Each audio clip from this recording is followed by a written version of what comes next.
Assalamualaikum warahmatullahi wabarakatuh. Perkenalkan, saya Nabila Cynthia Dewi, NIM 22401115. Saya dari program studi Ekonomi Syariah kelas D. Video ini saya buat untuk memenuhi tugas ujian akhir semester mata kuliah Metodologi Studi Islam yang diampu oleh Bapak Ali Nur Rafiq, STHI MAG. Materi pertama yang akan saya ulas yaitu mengenai dinamika Islam kontemporer. Pengertian postmodernisasi.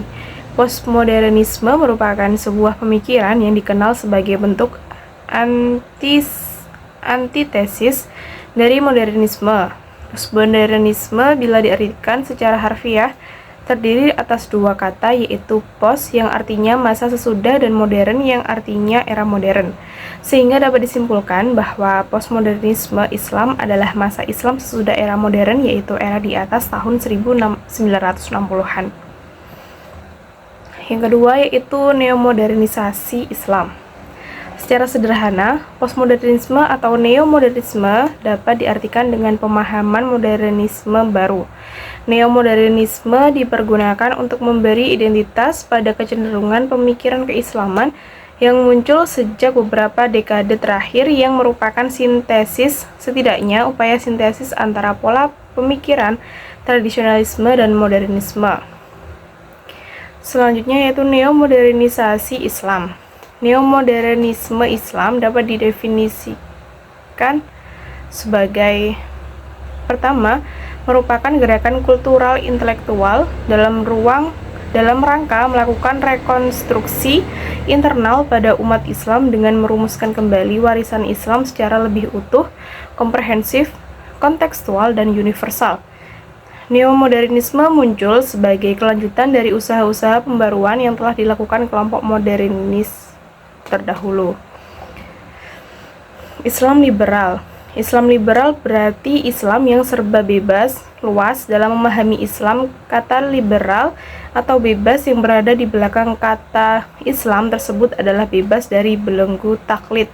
Taklid sendiri yaitu mengikuti pendapat orang tanpa sikap kritis. Bebas untuk kembali mengakses Al-Quran dan As-Sunnah secara langsung, di mana hal semacam ini dianggap hanya milik para ulama. Islam kultural. Munculnya Islam kultural mudah dimengerti apabila kita memperhatikan ruang lingkup ajaran Islam yang tidak hanya mencakup masalah keagamaan seperti teologi, ibadah, dan akhlak, melainkan juga mencakup masalah keduniaan seperti masalah perekonomian, pertahanan, keamanan, dan lain-lain. Selanjutnya yaitu Islam struktural. Islam struktural adalah pendekatan dakwah di mana dalam pendekatan ini memandang proses islamisasi dilakukan secara legal formal melalui struktur kelembagaan. Karena proses islamisasi ini dilakukan secara legal formal, maka untuk melakukannya membutuhkan bantuan dari berbagai perangkat struktural. Post-tradisionalisme Islam adalah suatu gerakan melompat tradisi yang tidak lain adalah upaya pembaharuan tradisi yang tidak lain adalah upaya pembaharuan tradisi secara terus-menerus dalam rangka berdialog dengan modernitas sehingga menghasilkan tradisi baru yang sama sekali berbeda dengan tradisi sebelumnya. Materi yang kedua yaitu pengertian studi Islam. Studi Islam merupakan terjemahan dari bahasa Arab di Rusal Islamiyah. Dalam bahasa Inggris disebut Islamic Studies. Secara harfiah, studi Islam adalah kajian mengenai hal-hal yang berkaitan dengan Islam. Secara terminologis, studi Islam adalah usaha sadar dan sistematis untuk mengetahui dan memahami serta membahas secara mendalam tentang seluk-beluk atau hal-hal yang berhubungan dengan agama Islam, baik berhubungan dengan ajaran, sejarah maupun praktik-praktik pelaksanaannya secara nyata dalam kehidupan sehari-hari. Karakteristik ajaran Islam yang pertama yaitu bidang agama. Agama adalah sebuah realitas yang senantiasa melingkupi manusia. Agama muncul dalam kehidupan manusia dalam berbagai dimensi dan sejarahnya. Yang kedua yaitu bidang ibadah. Secara harfiah, ibadah berarti bakti manusia kepada Allah Subhanahu wa taala karena didorong dan dibangkitkan oleh akidah tauhid. Majelis Tarjih Muhammadiyah dengan lengkap mendefinisikan ibadah sebagai upaya pendekatan diri kepada Allah Subhanahu wa taala dengan menaati segala perintahnya dan menjauhi segala larangannya. Yang ketiga yaitu bidang akidah. karakteristik Islam yang dapat diketahui melalui bidang akidah ini bahwa akidah Islam bersifat murni, baik dalam isinya maupun prosesnya, yang diyakini dan diakui sebagai Tuhan yang wajib disembah hanyalah Allah. Selanjutnya yaitu bidang ilmu dan kebudayaan. Karakteristik ajaran Islam dalam bidang ilmu dan kebudayaan bersifat terbuka, akomodatif, tapi juga selektif, yakni dari satu segi Islam terbuka dan akomodatif untuk menerima berbagai masukan dari luar, tetapi bersamaan dengan itu Islam juga selektif, yakni tidak begitu saja menerima seluruh jenis ilmu dan kebudayaan, melainkan ilmu dan kebudayaan yang sejalan dengan Islam. Selanjutnya yaitu bidang pendidikan. Islam memandang bahwa pendidikan adalah hak bagi setiap orang, education for all, laki-laki atau perempuan, dan berlangsung sepanjang hayat, long life education. Dalam bidang pendidikan, Islam memiliki rumusan yang jelas dalam tujuan, kurikulum, guru, metode, sarana, dan lain sebagainya. Semua aspek yang berkaitan dengan pendidikan ini dapat dari kandungan surat Al-Alaq. Selanjutnya yaitu bidang sosial. Karakteristik ajaran Islam di bidang sosial ini, Islam menjunjung tinggi tolong-menolong, saling menasihati, kesetiakawanan, kesamaan derajat, tenggang rasa, dan kebersamaan. Selanjutnya yaitu bidang ekonomi. Dalam perspektif Islam, alam semesta dengan segala isinya merupakan ladang untuk mencari kehidupan. Islam tidak mengharamkan mencari kekayaan, sebagaimana tidak mengharamkan pula memanfaatkan segala ciptaan Allah di alam semesta untuk kepentingan manusia. Yang terakhir yaitu bidang kesehatan. Ciri khas ajaran Islam selanjutnya dapat dilihat dari konsepnya mengenai kesehatan. Untuk menuju hal tersebut, Islam menekankan segi kebersihan lahir dan batin. Sementara itu, Islam memandang kebersihan lahir batin atau jiwa dalam istilah nafas, akhlak, dan irfan. Materi yang ketiga yaitu metode memahami sumber ajaran Islam. Metode memahami sumber ajaran Islam ada 5. Yang pertama, metodologi ilmu tafsir. Kedua, metodologi ilmu hadis. Ketiga, metodologi ilmu fikih dan usul fikih. Keempat, metodologi ilmu akhlak dan usul tasawuf. Kelima, metodologi ilmu filsafat dan teologi kalam. Pertama yaitu metodologi ilmu tafsir. Metodologi ijmali yaitu menafsirkan Al-Quran dengan cara yang singkat. Metode tahlili yaitu menafsirkan ayat-ayat Al-Quran dengan memaparkan segala aspek yang terkandung dalam ayat. Metode maudhu'i membahas ayat-ayat Al-Quran sesuai dengan tema dan judul. Metode mukharin yaitu menafsirkan ayat Al-Quran dengan cara membandingkan antara ayat dengan ayat yang lain. Kedua, metode ilmu hadis. Metode ilmu hadis menggunakan metode tahrijul hadis. Secara terminologi, tahrij merupakan menunjukkan letak hadis dalam sumber-sumber yang asli di mana diterangkan rangkaian sanad-sanadnya. Metode pemahaman hadis ada 2. Pertama, metode tradisional dengan pendekatan kontekstual historis. Yang kedua, metode pemahaman modernis dengan memahami hadis melalui pendekatan ilmiah dan logika. Yang ketiga, metodologi ilmu fikih dan usul fikih. Ilmu fikih yaitu keilmuan yang paling sesuai sebagai acuan sistem metodologi ilmu fikih dalam filsafat hukum Islam adalah usul fikih. Hal tersebut dikarenakan usul fikih tidak hanya membahas kaidah-kaidah hukum teknis operasional dalam bentuk qawaid al-usuliyah dan qawaid fikih. Usul fikih adalah ilmu untuk mengetahui kaidah-kaidah yang kaidah tadi bisa digunakan untuk mengeluarkan hukum syara yang berupa hukum furu' dari dalil-dalilnya yang terperinci. Selanjutnya yaitu metodologi ilmu akhlak dan tasawuf. Ilmu tasawuf adalah ilmu yang lebih menekankan rasa daripada rasio. Ilmu tasawuf bersifat sangat subjektif, itu sangat berkaitan dengan pengalaman seseorang.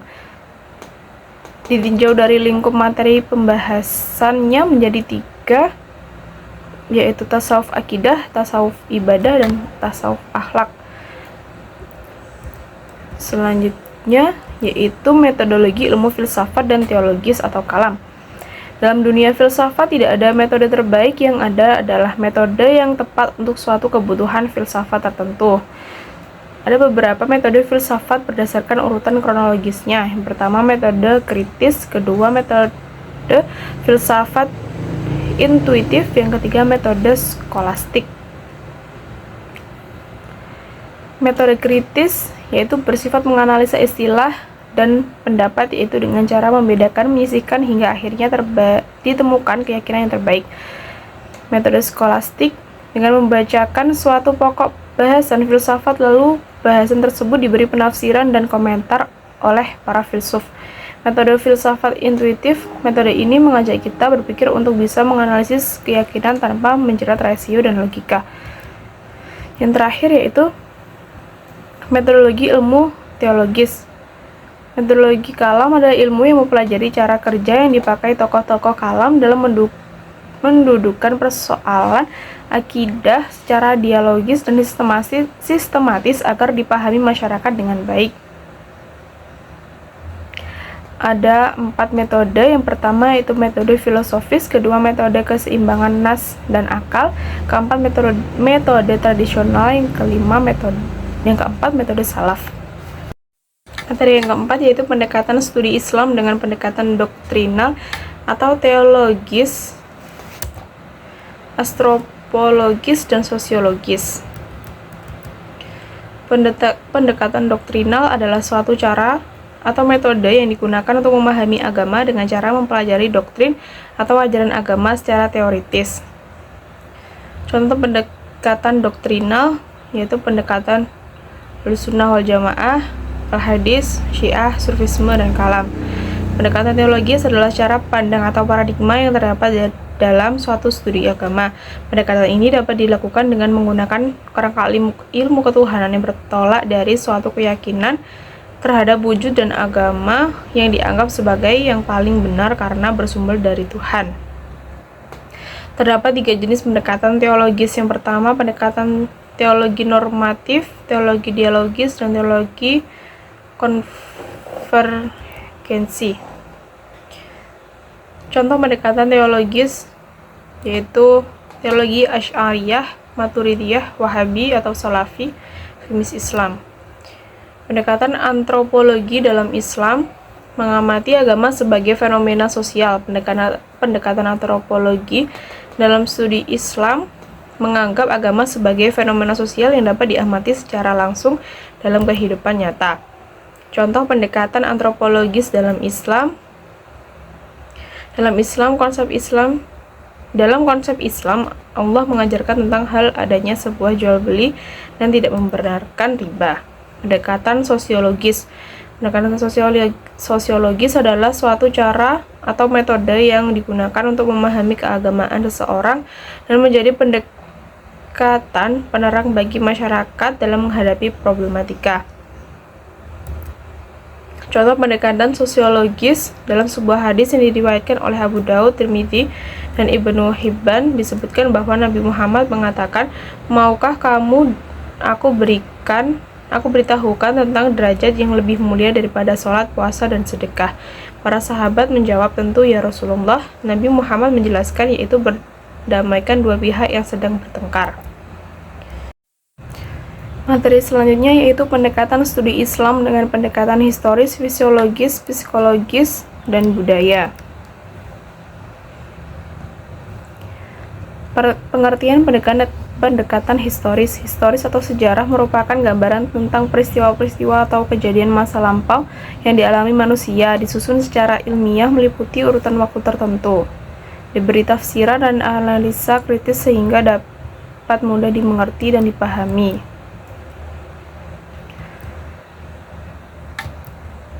Penerapan dari pendekatan historis yaitu seseorang yang ingin memahami Al-Quran secara benar. Misalnya, yang bersangkutan harus mempelajari turunnya Al-Quran atau kejadian-kejadian yang mengiringi turunnya Al-Quran, yang selanjutnya disebut sebagai ilmu asbab an-nuzul. Kedua, pendekatan fisiologis. Philosophy of Religion mencakup keyakinan alternatif tentang Tuhan, varietas pengalaman religius, interaksi antara sains dan agama, sifat dan ruang lingkup baik dan jahat, dan perawatan agama lahir, sejarah, dan kematian. Penerapannya, kajian keislaman dengan menggunakan pendekatan teologi filosofis bermula dari kemunculan pemahaman rasional di kalangan ahli kalam di kalangan umat Islam, yakni mazhab Mu'tazilah. Selanjutnya yaitu pendekatan psikologis. Psikologi artinya ilmu yang mempelajari tentang jiwa, baik mengenai macam-macam gejalanya, prosesnya, maupun latar belakangnya. Dengan singkat disebut ilmu jiwa. Contoh penerapannya, fenomena perempuan muslimah melepas jilbab merupakan fenomena yang fenomenal di tanah air. Mengenakan atau meninggalkan jilbab saat ini sudah menjadi pemandangan biasa di sekitar kita. Selanjutnya yaitu pendekatan budaya. Pendekatan budaya sebagai ilmu yang mempelajari tentang manusia, khususnya asal-usul ragam bentuk fisik, adat istiadat, dan keyakinan pada masa lalu. Penerapannya yaitu pendekatan antropologi budaya dan antropologi sosial yang digunakan sebagai sebuah metode untuk fenomena keberagaman umat Islam. Materi selanjutnya yaitu Islam dan gagasan universal. Islam dan globalisasi. Globalisme Islam merupakan sebuah pemahaman yang berangkat dari fakta tekstual historis bahwa risalah Islam ditujukan untuk semua umat, segenap ras bangsa, serta untuk semua lapisan masyarakat. Modernisasi dan puritanisme ada 4, yaitu objektif, modernis, revivalisme, dan transformatif. Gerakan fundamentalisme dan radikalisme Islam. Fundamentalisme yaitu sikap yang menolak penyesuaian akidah dengan kondisi baru atau potensi pemikiran yang dimiliki oleh sebagian umat yang tidak menyukai penyesuaian dengan kondisi kehidupan yang baru. Islam eksekutif. Secara umum, eksekutif adalah sikap yang memandang bahwa keyakinan, pandangan, pikiran, dan diri Islam sendirilah yang paling benar, sementara keyakinan, pandangan, pikiran dari Islam sendirilah yang paling benar, sementara prinsip yang dianut agama lain salah.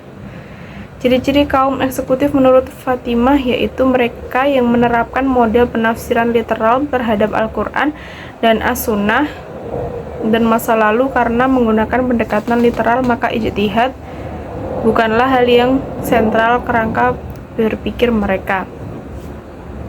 Islam inklusif. Islam inklusif adalah Islam yang bersifat terbuka. Terbuka di sini tidak hanya masalah berdakwah atau hukum, tetapi juga masalah ketauhidan, sosial, tradisi, dan pendidikan.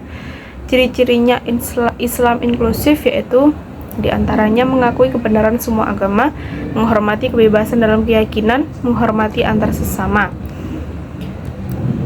Pluralisme agama. Pluralisme agama adalah sebuah konsep yang berkaitan dengan penerimaan terhadap agama-agama yang berbeda dan dipergunakan dalam cara yang lain-lain. Ada 3 kategori pluralisme agama, yaitu kategori sosial, etika atau moral, dan teologi filosofi. Baik, sekian pemaparan materi dari saya. Kurang lebihnya mohon maaf. Wassalamualaikum warahmatullahi wabarakatuh.